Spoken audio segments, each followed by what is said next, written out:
नमस्कार, मी Indira. Top news मराठीमध्ये आपलं स्वागत. एक नजर स्पीड न्यूजवर. धीरेंद्र शास्त्री विरोधात काँग्रेस आक्रमक, प्रतिमेला जोडे मारून नोंदवला निषेध, कारवाईची मागणी.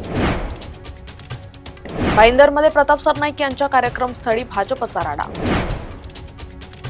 लालपरीचा प्रवास अधिक सुखकर होणार, 1 मे पासून आपली बस आपली सेवा उपक्रम. परिवहन मंत्री प्रताप सरनाईक यांची घोषणा. मंत्री असण्याचे असेही फायदे, चंद्रकांत पाटील यांची मिश्किल टिप्पणी. स्वारगेट कात्रज मेट्रोसाठी बस थांबे हटवणार, पुणे सातारा मार्गावर मोठे बदल, भुयारी स्थानकांच्या बांधकामाला वेग. मुंबई पुणे द्रुतगती महामार्गावरील मिसिंग लिंकला 4 वर्षे विलंब.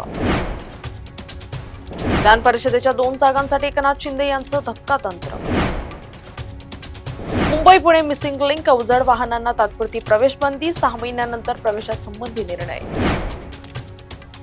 केएम रुग्णालयाचं नाव बदलण्यास शिवसेना ठाकरे पक्षाचा विरोध. वाढवण प्रकल्पाबाबत जमिनीसंदर्भात प्रश्नांवर पालघर जिल्हा प्रशासन तक्रारींचं निराकरण करण्यासाठी प्रत्यक्ष मैदानात. एसटी मध्ये आता जय महाराष्ट्र आपली बस आपली सेवा अभियान सुरू होणार. वडाळ्यातील महापालिकेच्या 900 सदनिकांच्या पुनर्विकासाचा मार्ग मोकळा, 13 वर्षांहून अधिक काळ राहणाऱ्या रहिवाशांना दिलासा.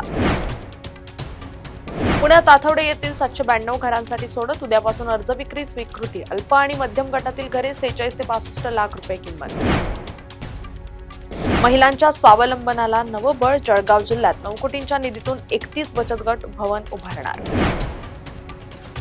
विजयदुर्ग खाडीत 9वी सरखेल कान्होजी आंगळे जलतरण स्पर्धेत 110 स्पर्धकांचा सहभाग. मुंबई विद्यापीठाकडून परीक्षांचं नवं वेळापत्रक जाहीर, ग्रामपंचायत निवडणूक आणि सीईटीमुळे वेळापत्रकात बदल. राज्यात गेल्या 5 वर्षातील एप्रिलमधील सर्वाधिक तापमान, अकोला येथे पारा 46.9 अंशांवर. टॉप न्यूज मराठीच्या टॉप स्पीड न्यूज मध्ये आता इथेच थांबूयात. ताज्या बातम्या आणि घडामोडींसाठी पाहत राहा टॉप न्यूज मराठी. आपला महाराष्ट्र, आपली बातमी. आता जोकासू एसटीपी या अत्याधुनिक जॅपनीज तंत्रज्ञानाने सुसज्ज, quick installation, energy efficient, noiseless blowers, low maintenance या आणि अशा वैशिष्ट्यांनी परिपूर्ण जोकासू एसटीपी तंत्रज्ञान प्रकल्प उभारणीपासून ते विक्री पश्चात समाधानकारक सेवा देणारी, भारताबरोबरच परदेशात देखील प्रकल्पांची यशस्वी उभारणी करणारी company Deccan water treatment private limited.